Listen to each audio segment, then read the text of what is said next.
after a challenging week, came out firing against the Kangaroos to record a memorable win. Matty Nix, Port Adelaide assistant, joins us. Nixie, welcome to the show. G'day, guys. How you going? Nixie. Yes, we're very well. Hey, there was a lot for the players to digest last week. There was the Sam Powell-Pepper decision, Todd Marshall, the tragic circumstances with his dad. Hamish Hartlett later in the week hurt his knee. Were you worried at all in the lead-up about how this would affect the players? Yeah, it wouldn't be the truth if we thought we would. But we had some good conversation around it as a coaching group, as a playing group as well. We sat down prior to the game, a couple of days out, and just spoke about exactly what had been going on, and some of the reality about life, and how precious it can be, and I guess the reality of what is hard, what are hard times. It was probably a really good conversation for some of us to have. I think it actually gave them, you either come out from weeks like that, you're flat, well, it's against me and I don't want to play, or you come out the other way, which our boys did. They came out firing. They wanted the contest, and we had to bring that against North because they were in such good form. So the start of the game sort of set the tone for the rest of it. I really see what Ken talks about in his pre-matches and before the season was bounced, and when he had your all of club chat with the members, and he said, if you don't see our boys chasing and tackling and pressuring and bringing the heat, I want you to yell over the fence. You are a totally different team when you bring the heat. You are just that was awesome, and your back six collective and the job that bloody Jonah did. That's the Port Adelaide, Matty.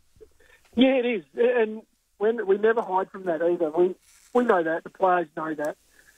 It's a mindset thing of how we begin games, and teams. There's going to be stronger teams that challenge that, that go even harder, and then you've got to lift again. But we know that whatever system we want to play, the style of footy, what we want to do with the ball and offense, it doesn't matter. You've got to earn that right, and our players. I think when your group matures, they understand that. You see some of the best teams in the competition. They always bring contests. There's no, we didn't bring it this week, or it's rare anyway. And so you get a consistent performance, and that's what we've got to get to. We're not quite there yet, but our players definitely know what's required. And then off the back of that, you just played faster this week more often. You looked and took the game on down the guts. You like playing that. I know that's part of what you want to do. You just looked a totally different team then, Nixie, with ball in hand. Yeah, and some of that is how you're turning the ball over or how you're winning the contest, but.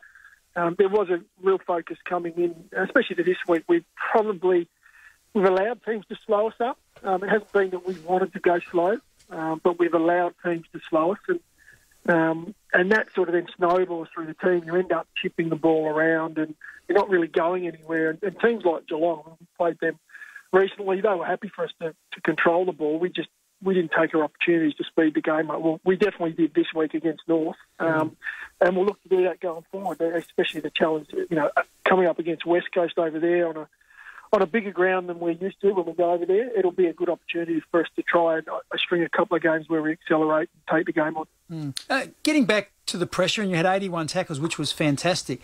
If you look at how you started the year in your forward line with Marshall and Rockcliffe, who haven't been available the last couple of weeks, you've replaced them with Aidan Johnson and Jake Need. I thought Johnson needs Sam Gray, the pressure they put on. I thought that was really significant. Is that going to give you a headache in the weeks to come about how you're going to set the forward line up once those other players become available? Yeah, it is. A really good headache, though. We like having those. And it's more than about what sort of mix or balance of players do we want in that forward line. What do we feel works? And that can change against different sides. It can be, some teams you come up against, you might want to go with something slightly taller forward of the ball than what we did on the weekend. But I agree with you 100%. I think the weekend we seem to have a lot more speed or perceived pressure on the opposition when the ball went forward. Rockcliffe brings a very different dynamic as far as what he brings in. He brings ball use, composure with the footy. So we will think about that. We'll have a really good look at it this week, match committee. But we're going to have some decisions to make come sort of Wednesday. I just hope Aidan Johnson gets a bit of a swing up. There's something about this kid I love. His genuine pace and grunt for the contest.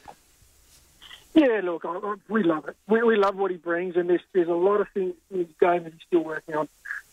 But the effort is there. And if you go back to where our conversation started, he definitely brings contest. He brings aggression at the body as well as the ball. So he sort of sets the tone a little bit. If we go forward inside 50 and AJ's coming flying at you, well, look out. It's then we're not leaving it all up to one player, and that was Sammy Gray earlier in the year. Edie came in, a couple of weeks ago and joined him, and now AJ's given his opportunity, and we couldn't have asked for more from AJ than what he gave on the weekend. Chad Wingard's string-a-ding-ding, how bad? Look, not too bad. And Chad's history, he pulls up, reasonably well from these sort of awarenesses or strings, but I think he'll be a week, possibly 2 weeks at least, and then the decision then becomes, what do we do with him coming back? And China's sort of on the cards. It's a longer trip. You're going internationally, so we head over early. Is it something you want to risk taking in there? So we'll have to see how it unfolds over, I guess, the next week or so, and then he'll miss at least one, probably 2 games, and then the decision on China. The ruck issue seemed to be put to bed on the weekend. You lost the hit-outs. You were pretty much obliterated by Goldstein, but you won the clearances, including the centre clearances 16-11. So just prove that if you're the on-ballers are doing their thing, you can still come out with a good result. Yeah, it's been most of the year. Since Paddy went down, we've lost the hit-outs, by quite large numbers. No bigger than the Brisbane game. But we have been able to fight it out in there. As you said, it was, our mids, I think it's a really good lesson for our mids. They've had to react to a lot of what the opposition are doing, but they've had to bring a physical game. We can't go in running routes, trying to receive it off our ruckman's hand, because we have to be real about some of the players that are coming up. And Goldstein's, one of the best in the comp, so we knew we weren't going to win the hit-out competition, but I thought Charlie was huge in there. I thought he gave a really aggressive contest and exactly what we're after. So the mids had a chance to fight once they hit the deck. Hard to play like that week in, week out, but it's no problems now because Paddy Ryder's back this week, and I heard Charlie Dixon and the midfield got together and sung Hallelujah. They did. They belted it out. Is he back, Nixie? The decision hasn't been made as yet, but it's we haven't had match committee, so sorry about wrecking the music there. It's one of those ones where Paddy will make the decision on whether he's right. Obviously, alongside our the experts as far as the high performance goes and the doctors. But I think Paddy's the sort of guy that has played enough footy and is experienced enough at coming back from adversity. So he'll know whether he's right. And if he is and he feels like he's ready to play, we'll take him over and he'll play.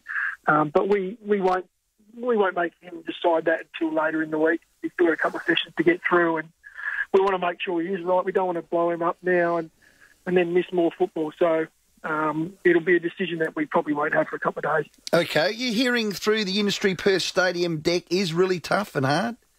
Yeah, we have. Obviously, a few contacts still back at Sydney. I spoke to them after round one. They said it was really hard, the hardest they've played on, harder than Eddie had. But I think they've done a fair bit of work on it since, obviously trying to get some water into it or soften it up. We'll have to wait and see it finish. That's something we've got to have a look at as well when players are coming back from certain injuries. You don't want to get over there and play on a concrete deck. But we have been hearing some good reports that they're getting it a little softer. Okay, it's been a great win against adversity. Nixie, well done. Appreciate it, guys. Thank you. Fantastic. 33-point win.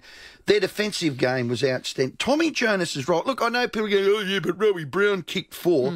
He kicked one early in the game, too late. He was superb, Jonas. Yep, it was on the back of as well. The pressure from the midfield. They were just superb. Kicking it up a chimney to poor old Brown, and Tommy just locked down on him. The other defenders were great as well. Dougal Howard came off his man a number of times. Collectively, they were superb. Yep, very, very good. Matty Nix there talking about the 33-point win over North.